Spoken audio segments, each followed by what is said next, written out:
All right. So this is episode 8 of Vision Denial.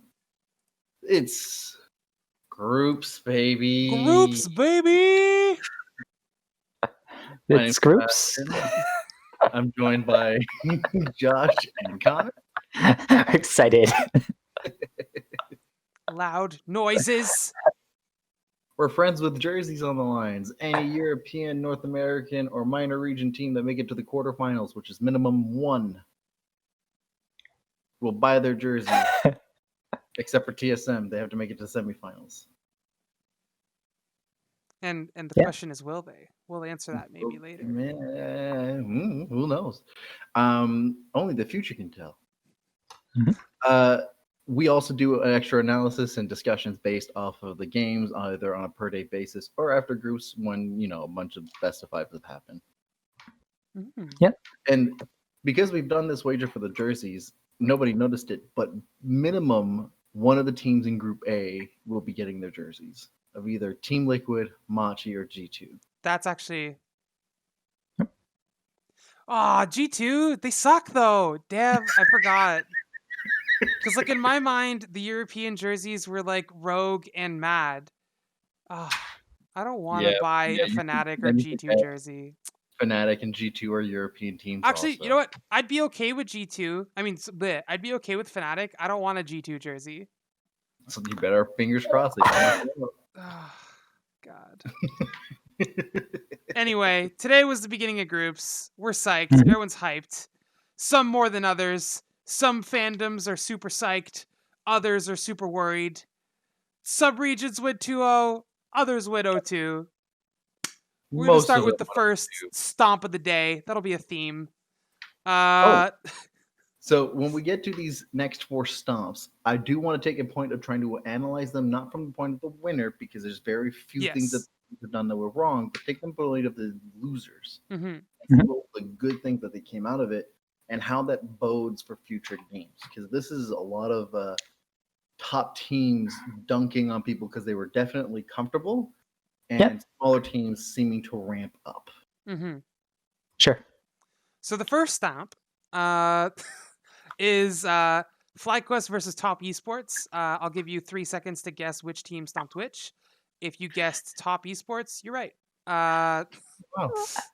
So this game one of the day was a pretty spicy one in terms of like the stomping that was going on. Level ones were actually pretty interesting, but really quick going over the draft. We had FlyQuest on blue, picking Lilia, Jin Syndra, and then rounding out the draft with Thresh Volibear, Seb's favorite.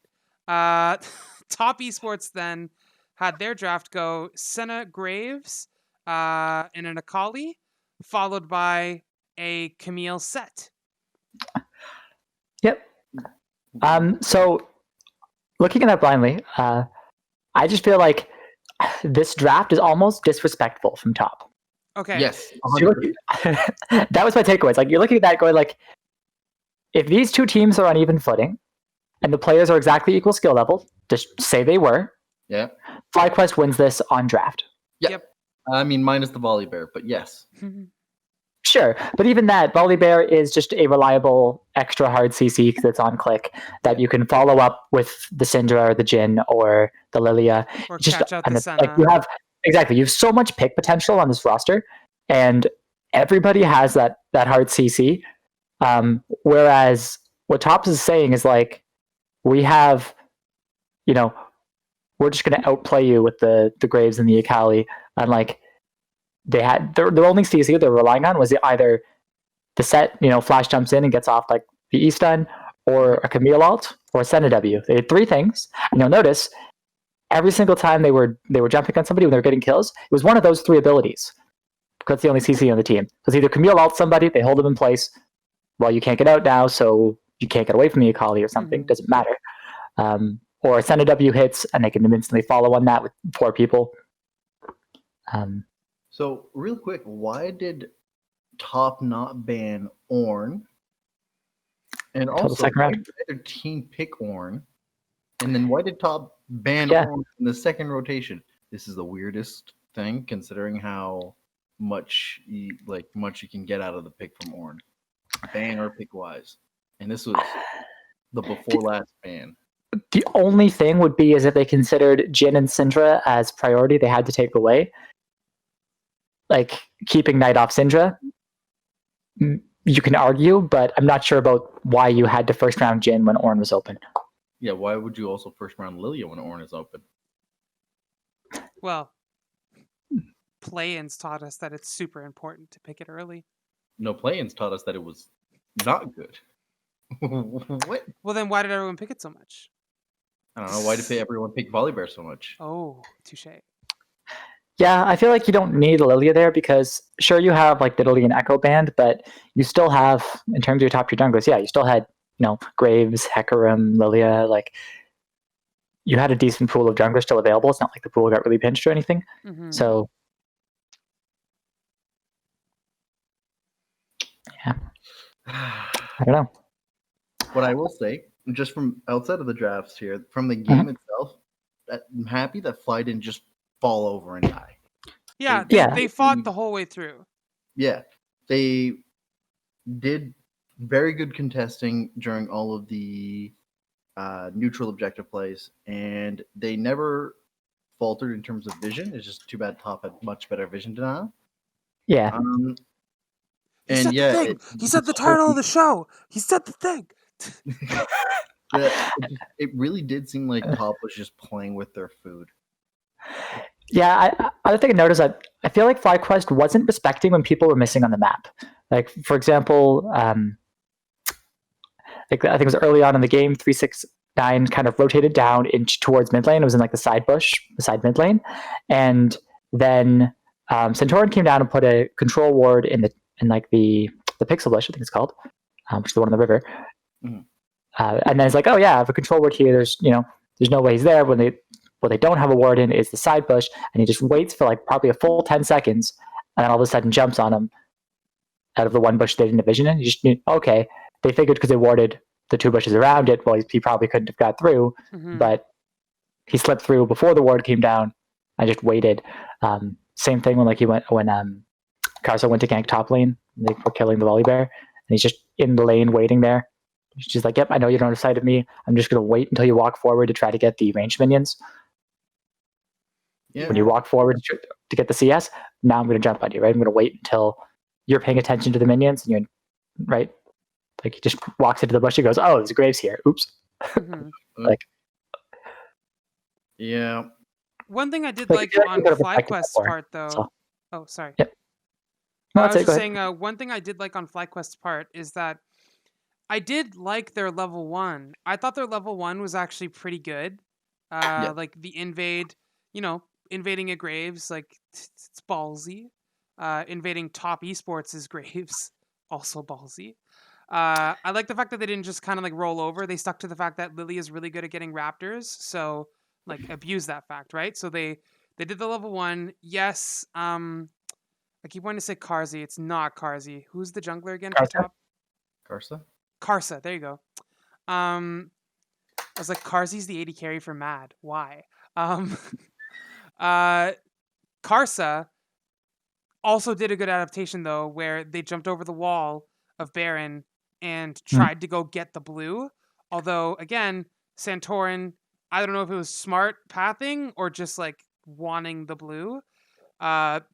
Doubled back to blue as well, caught him out. So by the time level 2s were getting reached, Karsa had no farm, which I thought was pretty interesting. Obviously, the game snowballs from there in the other direction. But I think that's a really like a little blip of like hope, a little glimmer of hope.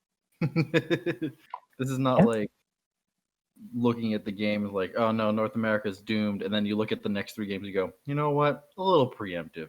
Yeah, well, because like again, we have to remember, by and large, the 2 teams that are like favored to win everything is Top and Damwon, right? Yeah. So like, obviously, if we would want like FlyQuest to be in that contention, we would want them to be competitive, right? And yes, they did kind of technically get snowballed on and stomped, but like the beginning wasn't an immediate stomp. So that's like the thing you need to keep in mind is because they are the favored team, top. So like, it's almost like assumed that they'd win. So it's like it's more how does FlyQuest lose? Kind of like Seb was saying, like let's try to look at it from the other side of things because obviously top's going to lose.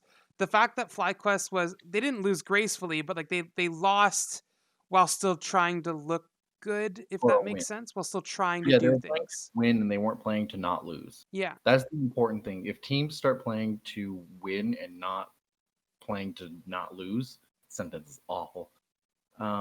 Then it shows a better commitment to how you approach the game, which is better than what I can say about the next game.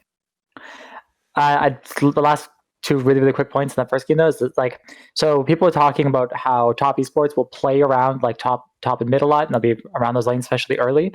So they have a really high priority on the Rift Herald early. So you can almost expect that at that 8 minute 30 second, they're going to have 5 people towards the top side of the map and be playing for that. And like they were calling that out before the game. It's, hey, this is a thing they do constantly. And FlyQuest sends Wild Turtle bot lane. Sure, the support Mignar roams up, but it's like you showed up 5v4 and then went for the fight anyway. Like, why do you try to contest the Rift Herald 5v4? Like, you're probably not going to win that, and that gives them a couple of kills. Yeah. They would have made there's a world where they can contest it 5v4 if their 4 is ahead. Maybe. But like they weren't. So it was a weird decision. Yeah. So the next game we've got is UOL from Russia and DRX from Korea. Our draft is Unicorns on blue side, DRX on red. Unicorns draft a first pick Renekton with a Evelyn Jin, and then the second round pick Orianna Alistair. On the other side, DRX, their first 2 picks are Ash Nidalee, followed up by Seb's favorite Ornn. And then they finish out their draft with a support Pantheon and a set. Welcome to the region that makes Pantheon support work. It shouldn't work, but it somehow works. This is the player that makes Pantheon support work as well. Oh, God. Ignar played Pantheon support pretty good in NA. Sure, but like this is like Kyrie's signature champion, yeah. And that's saying something considering how they mentioned in the beginning of the game, which really impressed me. Kyria is the largest champ pool of anyone at Worlds. Yep. He beats out Nomaz and a few of them. He's played 21 different champions. I want to say there's nothing super wrong that I see with this draft other than everyone didn't have much of in terms of support. And the composition UL has doesn't mix well. Like on paper, it's just very much playing for matchups because you want to play for matchups because you think you're going to lose. And this is the thing that I got from this game is that UL was playing to not lose. They had very poor vision. They let DRX play at any given point what they wanted. Rarely was there any contesting. And when they did, it was scrappy as heck. Yep. This is the stark difference. If you're like, hey, I'm a North American fan, and I'm kind of scared because the minor regions look really good, and also the top regions look really good, and everybody says we're bad. You look at this game and you go, well, UOL doesn't know how to play from behind, it seems. Yeah. Yeah, they're definitely not used to it. This is kind of the classic example of like, okay, cool, they look really good in play-ins, and they make it to the real games, and then start to suffer for it because now they're no longer part of the top half, they're now part of the bottom half. Yep. Yeah, I thought this game looked really, really good for DRX only because everybody was talking about them coming in saying like, yeah, it's, like they say Bjergsen in the words for TSM, it's Chovy in the words, right? Like it's this team's they're gonna live and die by Chovy. And this game, it's like, well, they're up 7-1. Chovy's 0-1-1. And Chovy, if I remember correctly, Chovy literally only dies like at Nexus as the Nexus is blowing up. That's correct. So it's like they're basically 13-0.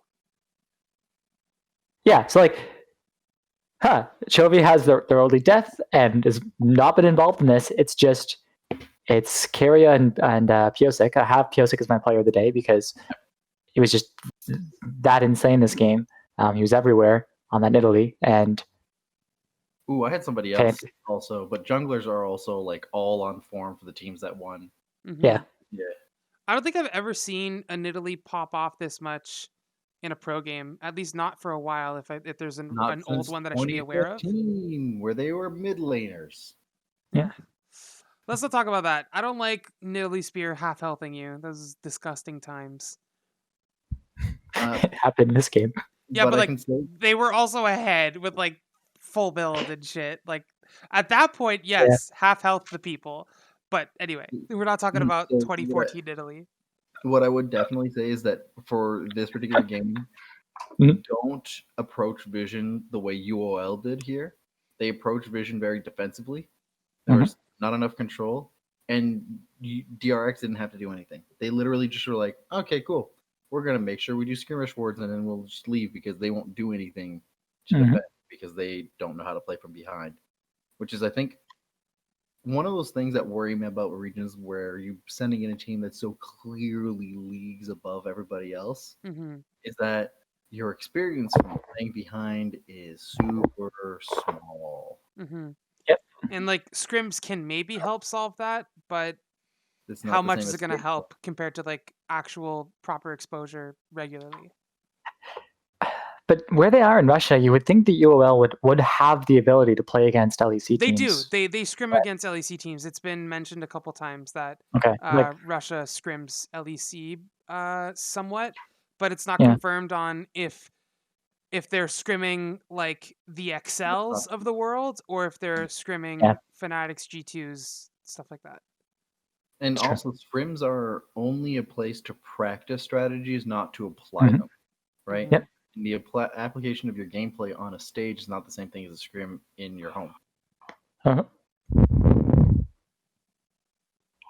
I'm basically done with that game, unless you two have anything else to add. Not much to talk about. It's just saying, hey, DRX looks like they're more than just Chovy, which is a really bright sign for them going forward.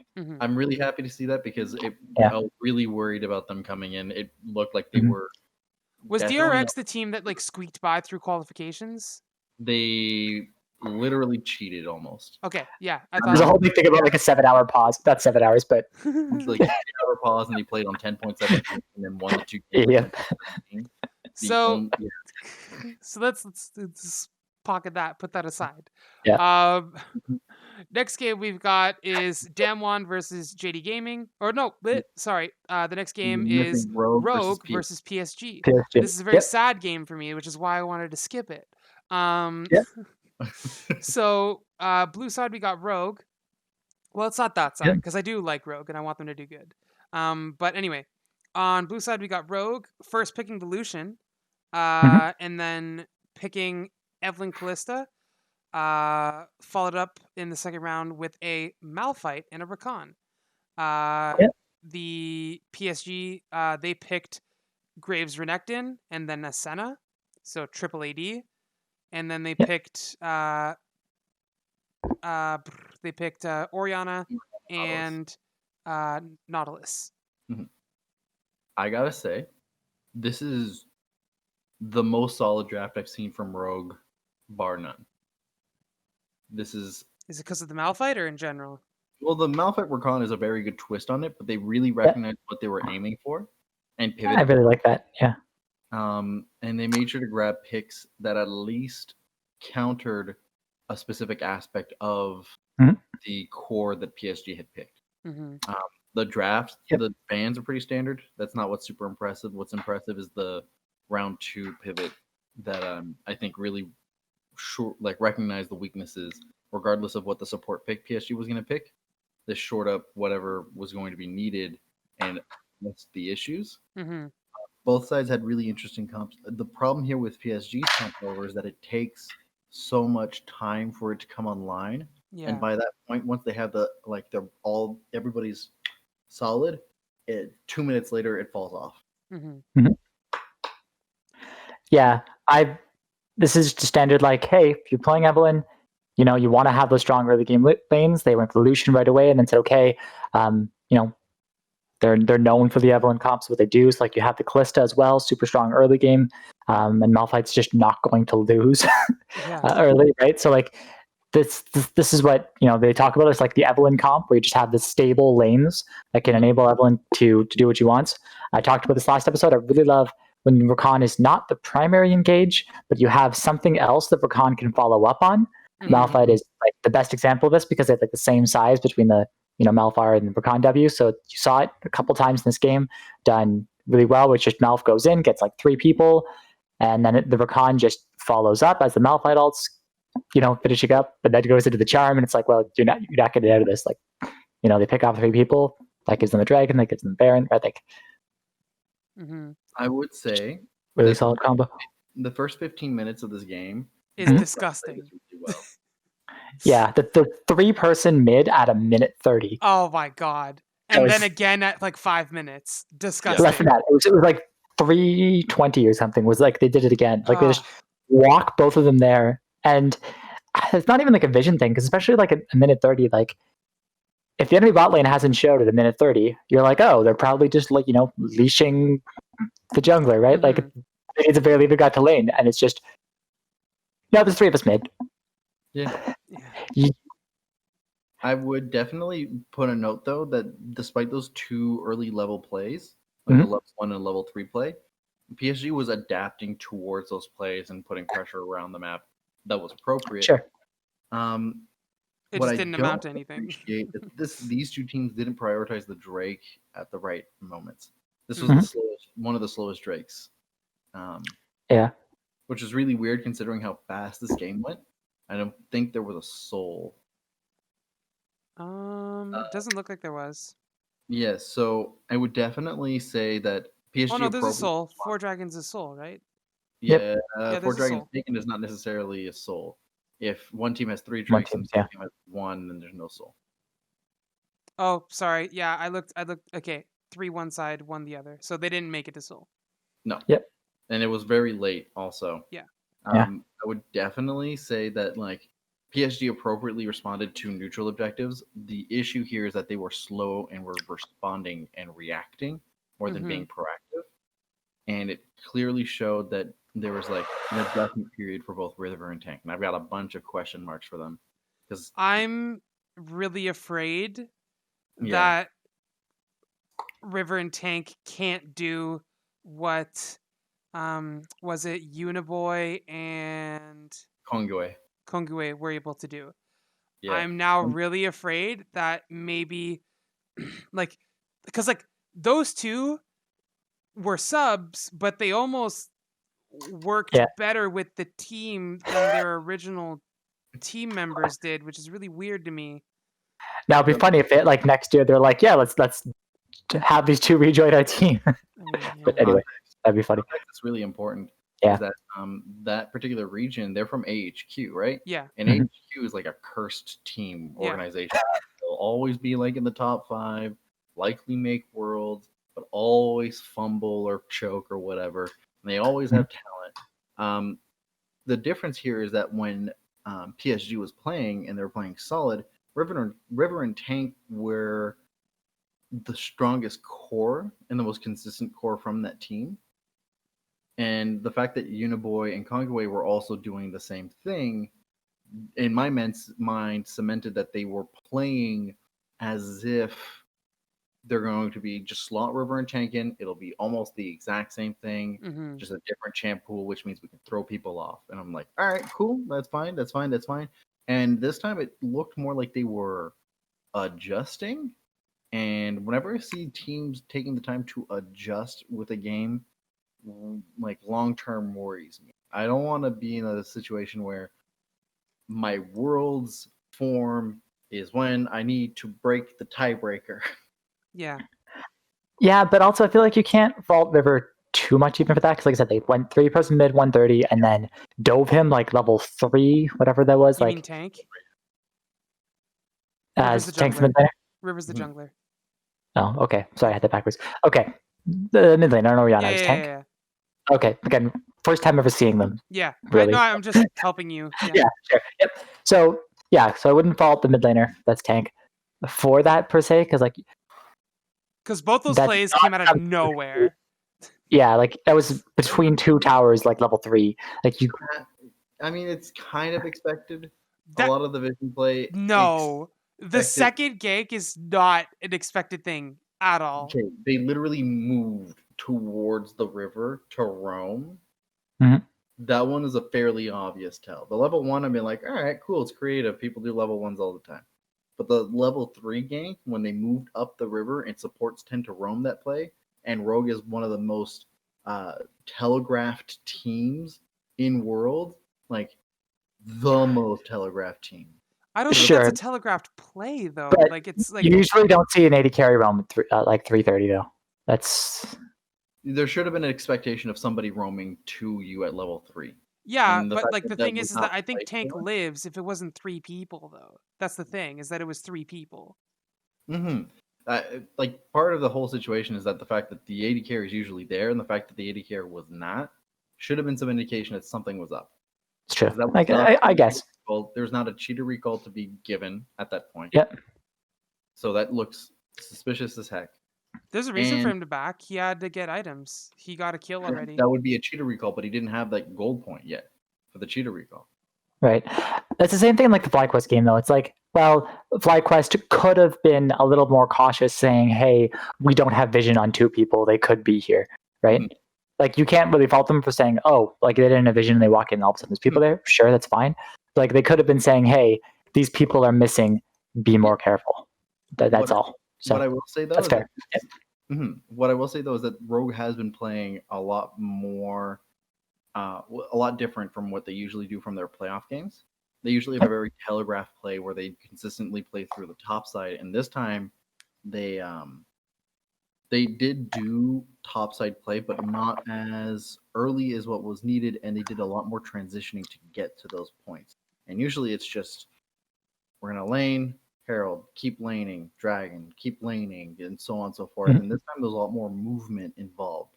And I think that's a good adaptation. I want to keep seeing Rogue being more flexible Yep. over time.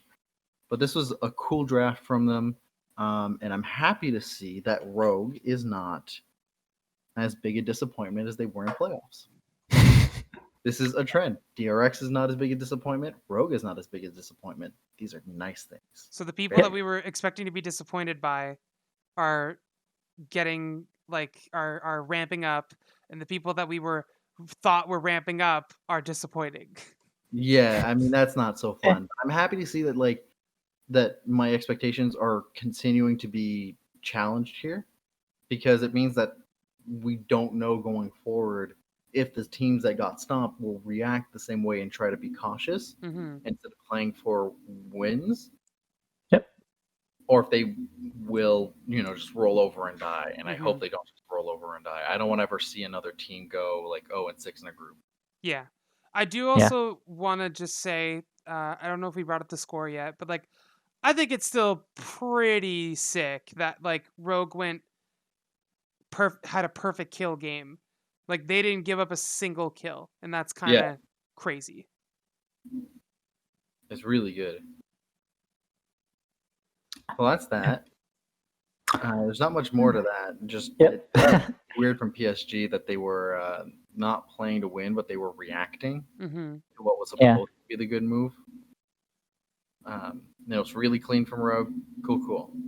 Next now up here's the one is the Super Killer Titans clashing. Oh my god! Except it looks like Daddy Cronus against whatever kid he just munched. That too.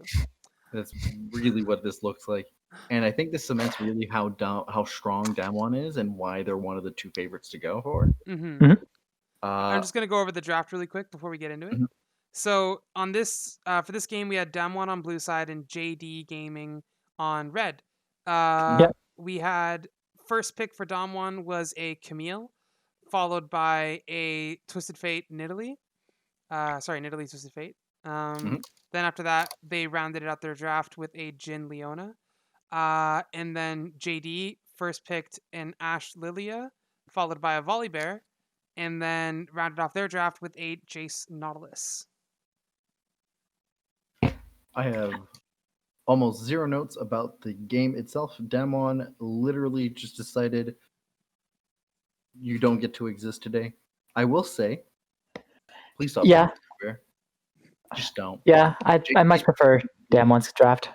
Yeah, JD Gaming literally was one of the top 3 teams favored to win.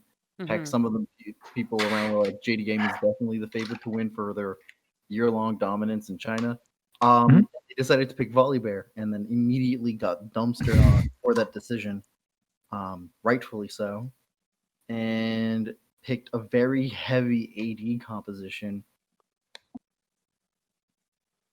So there's like, I personally just want to like retroactively say that I think Solo's Volibear was better than Zoom's Volibear. 100%. No questions. But still, maybe stop picking it, but retroactively. Yeah. Yeah, I really like the very beginning, like level 1, because everyone is saying like, yeah, Lilia is so good at clearing raptors. You can invade the enemy raptors, level 1, and it's such a set play. Like the first time I personally saw it, might not have been the first time it was done, but like when FlyQuest did it, I think it was versus Cloud9 in the playoffs. Like level 1 Lilia, it was like, whoa, this is so cool. But it's becoming like a very, very set play. So Damwon expected that and called down the level 1 teleport and says, okay, you're doing 4 people to support the Lilia invade. Well, we're going to teleport in, bring 5 people, and Leona flashes for the Q level 1. Like that's such a good response because that's such an expected play that you can have a set, okay, if they go for this, we can 5v4, we have crowd control at level 1, we can do this, right? Like, who was the first kill on again? I think I didn't kill the Lilia, the kill. Because someone died in that invade, right? I thought. Yeah, someone did die in that invade. Oh god, I wish I wrote down that. You know what? It's okay. It's fine. We don't need to... What I'm gonna say though is that comparing to all the teams that lost through stomps as this particular exercise, the JD Gaming had all of the right setups. Like they were doing the predictable, the good moves. They weren't doing the play to win. They weren't doing the play to not lose. They were just doing, this is a chess game. This is the move I'm supposed to do, even though I know I'm going to lose. Yep. FlyQuest has been so far the best to respond to when behind. And that speaks volumes to a lot of these top teams. What will happen when all of these other teams that stomp get put behind and they don't expect it? Right? So, like, there are questions that I have regarding, one, why do people think Volibear is still good? But also, why are people not looking around their win conditions or trying to neutralize whatever their opponent's win conditions went behind? Because that should have been the aim, not the aim of what is the appropriate time to play. Because the appropriate time play is going to happen regardless because the pace is in control by your opponent. What is the play you're supposed to work with to make sure that you either nullify their advantage or gain an advantage? And the only team that did that today was FlyQuest, out of the 4 teams that got stomped on. And FlyQuest seemed the closest to get back and claw back from a stomp. Not to jinx them, but I do think that they should do fairly well with the rest of their matchups, I think. Just based off top. To be fair, when you're saying like teams making plays, so Unicorns when they were losing, sure they might not have been able to make as many plays to get back in the game, but like No Man's had the best farm numbers out of anybody today, for example. Like their way of trying to get back in the game was being able to actually pick up farm in all the different lanes and trying to still get farm in their own jungle and getting gold back just from the map naturally. So that's still a very good way to kind of get back in the game, because when you get 330 farm on an Orianna, she's going to be able to do damage. Sure, but this is not 2017. You can't rely on turtling as being a strategy to come back into the game. Sure. A good team will never allow you to turtle properly. Sure. we saw that from these stomps. None of these teams that stomped allowed the other team to properly turtle ahead. They choked them slowly but surely. Yeah, for sure. Like, awesome. The fact that they're still keeping up in farm and the fact that they are still doing what is necessary shows that they're playing at the level that is necessary for Worlds. But like, you can't just try to not lose. That's true. My only point is like, basically general rule, if you have whatever, like 10 CS per minute, forget even if you're, 0, 4, and 0 or whatever, like you're always going to be relevant with those kind of CS numbers. Like you're always going to be able to do damage and to be able to have an impact just from CS when you're at those kind of numbers, right? So like, and that's what we see. That's a goal usually in professional plays. We want to be at that 10 CS per minute because when you have that on your mids and your ADCs, like they're going to have their damage items in time and at a decent pace just off of those CS numbers, right? If the pacing is not wildly out of control. Yeah. Exactly. Yep. So that's it. That very much covers how to not die when you're behind. Yep. Next up, we have the two, I want to call them competitive games. I guess they're competitive games. They're technically they competitive. Hurt my soul watching them. Technically but competitive. They were competitive games. We've got Gen.G versus LGD. Ah! And marks the first game that Volibear won in a non-best of 5. There you go. So on the blue side, we've got Gen.G with the first pick, Lucian, followed by a Gragas Ashe. That's the first Gragas we've seen this group's. Is it the first Gragas of Worlds, Connor? Do you want to maybe double check that? No. It was like top of my head. It was like day 1 of play-ins. It was Gragas played. So it's the first Gragas in a while, but it's the first Gragas of groups. So we got Lucian, Gragas Ashe, so double AD, and then we've got Volibear again, set. Then on red side, we've got Renekton, Syndra, and Kindred, and then we've got a Leona, Senna. Why would you pick Kindred into Gragas? That's very weird. I was going to say that as well. I feel like as soon as you see, at least in professional play, you should be hesitant to pick a Kindred post a Gragas or Lee Sin pick, I would feel. Because like displacement, it's so weird to have the balls as Peanut to pick. Well, we said Kindred is his best champion. Mm-hmm. That was the discussion we had. It's like, oh, I want to play Kindred because that's what I'm good at. That's what I look good on. So ruin your streak. But the thing is, like, into a Gragas ult, it's like, sure, you can dash to like change the directions, like it pushes you backwards instead of pushing you forwards, but it still denies your entire ult, which is the strongest thing about Kindred usually. Mm-hmm. Mm-hmm. I mean, sure, your marks are good for percent health damage, but still, like, your ult is just the reason why you play Kindred. Right? Like, I gotta say, and then they get a set as well. It's just like, I mean, I gotta say that the composition that LGD picked just on its own after the pick and bans have been showed up is interesting. Mm-hmm. Right? It's a lot of poke and a lot of dive. They're like depending a lot on this Leona to be a tank. Yeah. Yeah. Now, my point here, which you might not like, Seb, but I was going to say, is Volibear useful specifically into Renekton? Because Volibear is strongest in the early game, so you can match the Renekton strength early, and where Renekton will fall off and not usually, like if you build a pure tank Renekton, you're not going to be doing as much. At least Volibear can build defensive items and be a frontline late game better than Renekton can. So are you telling me, is Volibear the new Korean Renekton? Yes! Do it. Oh no. You might be right. Oh, that makes me really sad. Do it! I knew you were going to be sad about this, but I'm like, is this why it's played? Because like it matches the early game strength of a Renekton, It's really good in lane early. And whereas Renekton falls off and it's like, well, you can build pure damage and either just hope to one-shot someone or die, or build pure tank and then be completely useless. Volibear can build pure tank and like you still have the same on hit stun, which is like the reason that, Renekton and Volley are good.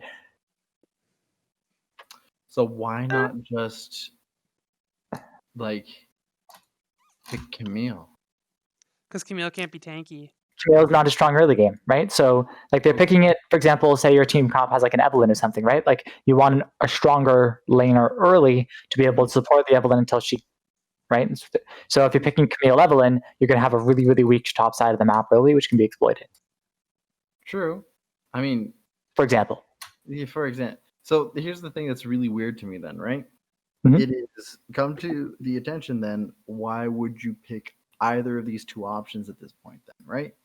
Renekton being picked is a very weird situation to be in any scenario when you have options for split pushing and for tank options. These carry top lane meta situations seem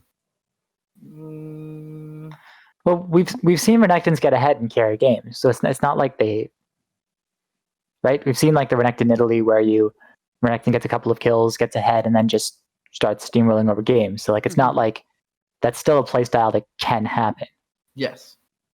I'm just in the mindset of going, this seems like a very bygone meta that's just kind of lingering a little bit.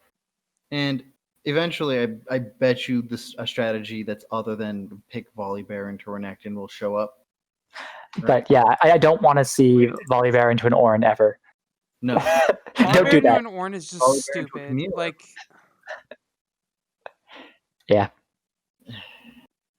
Anyway. It just makes me sad. The other notable thing about this game is the dragon priority was so low. Yeah. Very.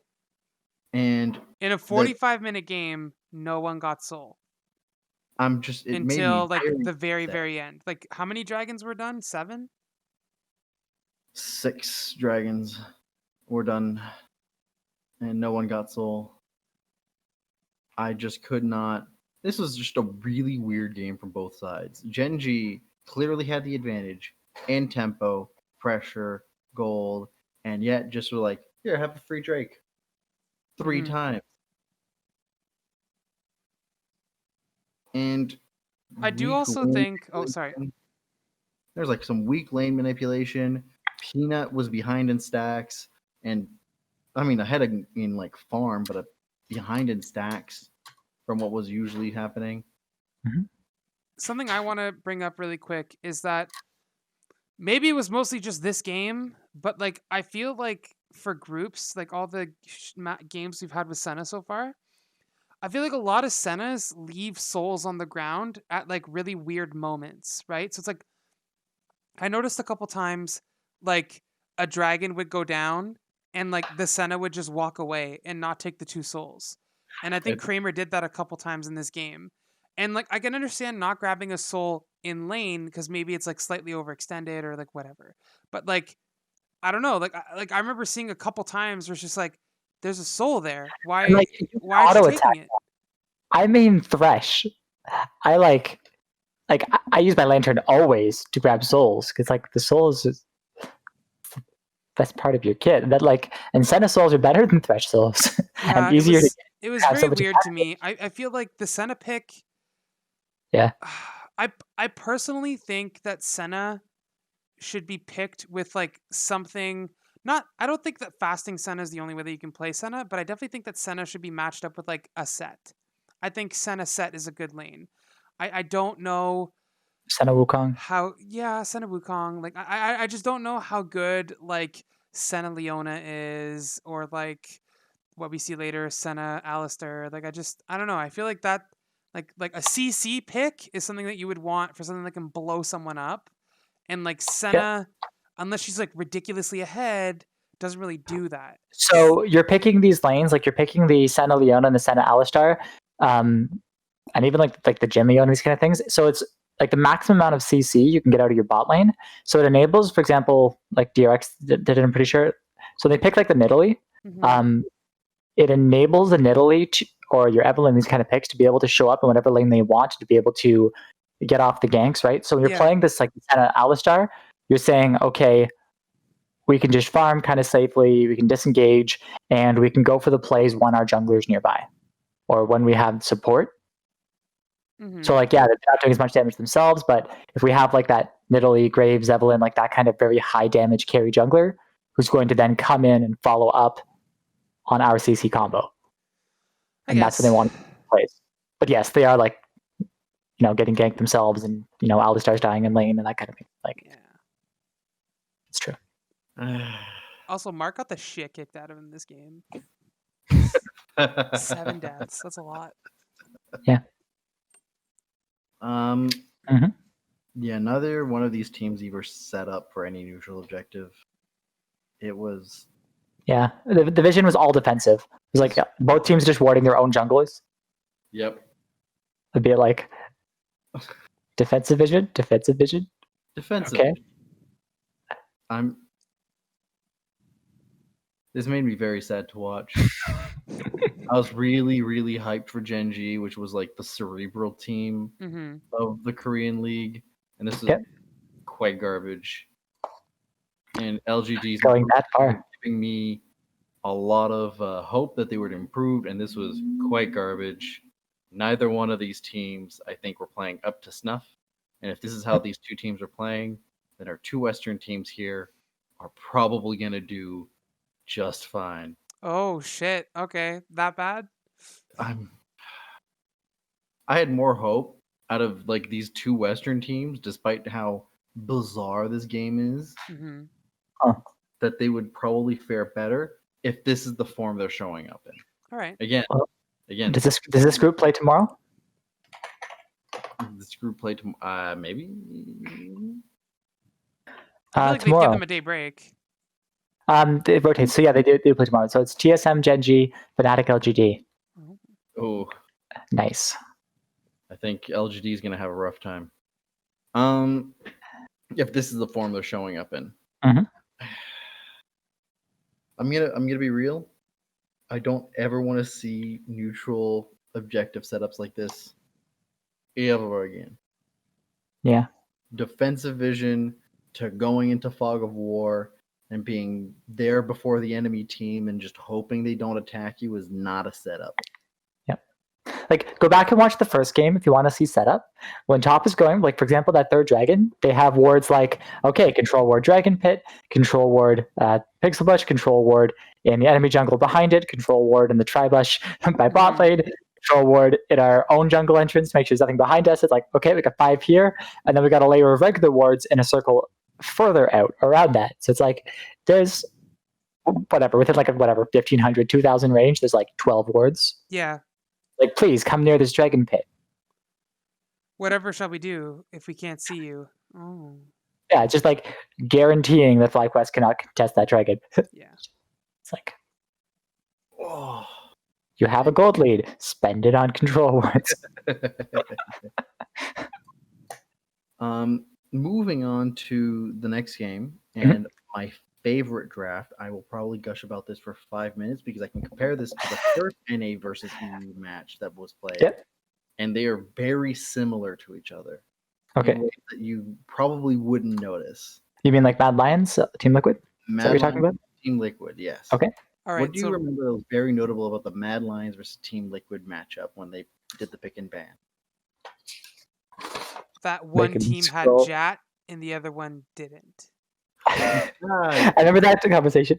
That was the game that the Twitch Rakan combo was first presented, and as an immediate response to the Evelyn. In this game, Fnatic did as their first response Lucian Rakan, and they picked Rakan. Yep. And then Fnatic just does the Camille Syndra, and then they immediately picked the Evelyn. They picked the Evelyn after they've removed the Rakan, so a Twitch Rakan combo cannot happen. Yep. As a European team, noticing how Mad played and wanting to play a similar style that Mad did, because that's what they do. Europe has got a very homogeneous style to them other than G2. Okay. You want to take away what would be the obvious counter if you're red side if you're going to play Evelyn. And then they forced TSM to ban it too. Exactly. Yes. And we noticed the pieces put together because they banned Leona to ban what would have been the obvious second choice for a Twitch combo. And so you're in the position where you can't pick Twitch, where that would have been the obvious counter and the obvious response to having Evelyn on the team, on the enemy team. So, but why the Lulu ban then? The Fnatic banning Lulu? Yeah. Have you seen what a Lulu Twitch combo does? It's a lot of sustained PL. Okay, but Twitch was already banned before that. I guess I think it might have just been something in like to help Evelyn not properly blow up people. Because if they had a Lulu, it could be one thing to stop Evelyn from snowballing, I guess. Sure, but TSM also at this point has no tank line. Like they're going to pick a tank support. Yeah, no, you're absolutely right here. I think this is just Fnatic anyway not properly realizing that they banned the Twitch very early in. Don't worry, I'll tweet Mithy. Tell him he's doing him wrong. He did something wrong. No, the Lulu is still questionable. I also put a question mark next to the ban. Like also TSM's Thresh ban. Yeah, I also put I put an exclamation mark there. I think that's because they didn't want an AD support combo picked first round red side, but that's still weird to me. Like there's some weird stuff, but there's some really interesting stuff. Mostly just this combination here, this combination of how Fnatic approached picking their Evelyn instead of just picking it within your first round. You know that they already picked an Italy. You're going to pick the Evelyn. Make sure that you thinned out anything that would render your Evelyn weaker. But then they also picked Volibear, and then they won, which makes me sad. And I'm not a big fan of Korean Renekton. And the Senna Alistar also, again, not a great lane combo. I'm not a big fan of that either, personally. Yeah. But I think it's because of the way that Senna has been dwarfed in terms of pacing and scaling. And it makes it harder for Senna to come online when necessary.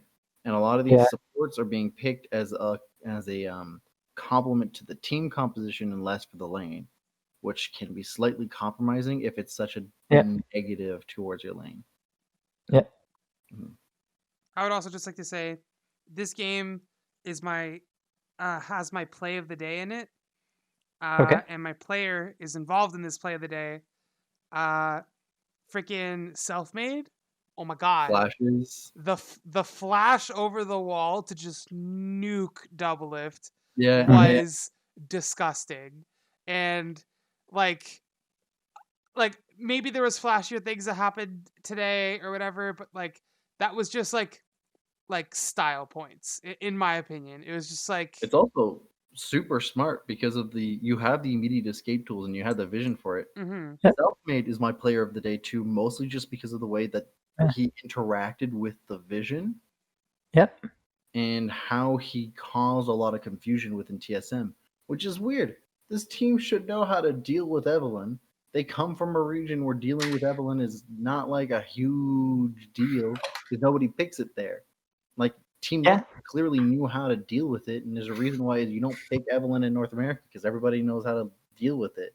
This feels more like a response pick that other regions deal with to like mix things up. Honestly, I could see a world where TSM didn't want to scrim with any NA teams and probably just tried to scrim like outer teams only, and maybe that's why I got away from them. TSM was scrimming Rogue a lot. They posted that, for example. Wait, and they should have. I'm just so confused. That's the reason why everyone was like they wanted TSM and Rogue in the same group, was because those were the two people who were scrimming each other a lot right away. So they posted like pictures of like, guess who were scrimming. I gotta say though, Fnatic definitely needs to reassess when they have advantageous plays instead of just doing plays that they think they'll get a lead from afterwards. Yeah. Like, especially in the one I wrote here is 13 minutes, 40 seconds, Broken Blade 1v2 outplay. And I'm like, how did you let Broken Blade beat you up like this? Camille, I'll deny the Evelyn from getting away. Yeah. Like I wrote down Fanatics ahead, but losing fights. I'm like, how does this happen? And I think the funniest thing though is Fnatic got away with murder with that Baron. Yeah. No vision set up, nothing. This is another case of both of these teams are not playing to their peak. They're just really winging it. Mm-hmm. I don't know. I'm looking at the draft, and I think I've said it before, but it feels like another game where like I don't like that Alistar pick specifically. Like it doesn't. I only like the Alistar pick when it's being picked into Lilia because we've already discussed why it's good. Yeah, but like it doesn't like react. Outside of that, it's like weird. Like you want something that'll be able to like react to what the Evelyn's doing. Like this is the last time, but like for example, something like Blitzcrank is good because that AoE silence is really powerful into stuff like Rakan and Evelyn. And it has 2 displacement abilities that like stop you from doing anything while you're being affected by them. Yes, so you're picking Blitzcrank. Blitzcrank can literally stop specifically just to hook people. It's to be able to say, okay, the Evelyn's going to go in. She's going to be inside my R range, so now I can get the silence off. And once you silence the Evelyn, you can then hit her with another CC ability or something, and she can't dodge it or do anything while she's silenced, right? Like a Blitzcrank can literally stop an Evelyn from doing something for a good 3 seconds, which is a lot for an Evelyn to not be doing anything. Exactly.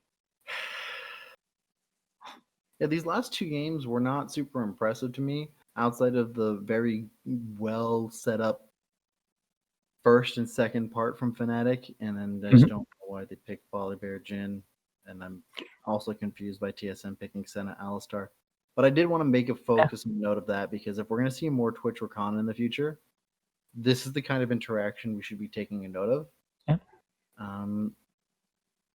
But honestly, my player of the day was definitely self-made, because like every other team today had just like, yes, the entire team across the board is playing better than the others. There's nothing specifically that they're doing, I guess, that would make them notable. Again, I had to check, like, he was solo killing people in Italy. Like, yeah, he had the highest gold of any player ever on the day. As a jungler, which is impressive. Wasn't the fastest first blood today too? Level 1 play. Yeah. There's some great level 1 vision play from TSM, but like, sorry, that wasn't like for really TSM. That was the PSG game. I think it was the fastest. Yeah, level it was the 1. PSG game. There's a couple level 1 kills, so yeah. But yeah, so Seb, that wraps up today's games. Do you got any questions for us? I do. So it looks like the trends from play-ins are sticking to the rest of groups, right? Yeah. And barring any crazy mix-ups, it seems like this will continue so far. And I think we've already answered a lot of our questions, but I was going to say, what is your most frustrating trend so far? I know what your answer is. Stop picking Volibear. Just stop. Sad. Like, it's got 2 wins. That's it. Yeah. Just stop. Frustrating trend. Do you have one, Connor? I'm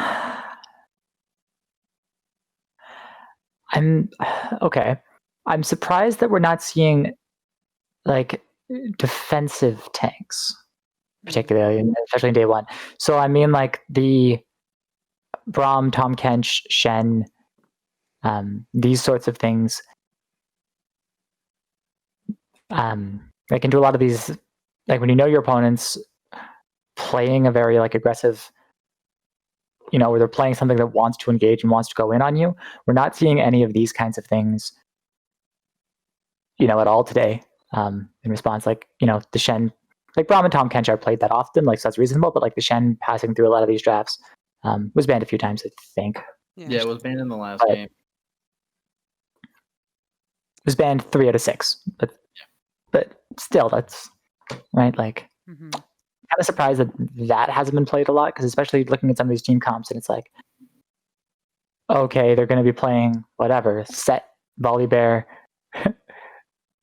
Ashe, like they're going to be going in why not take the Tahm Kench into that? It's really good into Ashe because it just you got ulted, gloop, right? Like, yeah, I'm surprised about that. My I'd like to see it. I guess is what I want to sorry, say. I thought you were done. Are you good, Connor? Yeah. I think so. Okay. Sorry, I just didn't want to. I thought you were done and I interrupted you. My bad. So my frustration would probably be. I know it's just you guys just explained it to me, but it still doesn't make me feel better about it. Is I don't think Senna is that great N80 carry. Yeah. Like I like her as a champ. She's like my favorite champ, but like the way that the teams are using her right now, I don't think is super great. Like I think Ashe Okay. and what's it called? What's the other AD carry there that has CC? Jhin. There you go, Jhin. I think Ashe and Jhin do it better. I understand that sometimes they pick the Senna because it's banned or like whatever. But I don't know. Like I'm not super happy with the Senna, and even though it might be the right play to do, I'm just frustrated about it, and I would like to see maybe different things. It's arguable. I want to see Senna with like an Ornn farming support. Oh, Someone pull that flex. Like they first pick the Ornn and then flex it to support and let it farm with the Senna. So you could still get your orb items outlined. And then like all of a sudden, pull off like a counter pick Wukong or something top lane. That's like just totally unexpected. That'd be neat. That'd be cool. Yeah, that was my only question of the day. Nothing much here sparked anything. Mm-hmm. But what about all of you who are watching? What's your most frustrating trend so far that's been going on in Worlds? What would you like to see changed? And like why is it Volibear?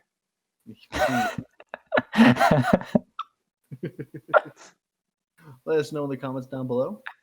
Thank you all of you who watch. We really appreciate it.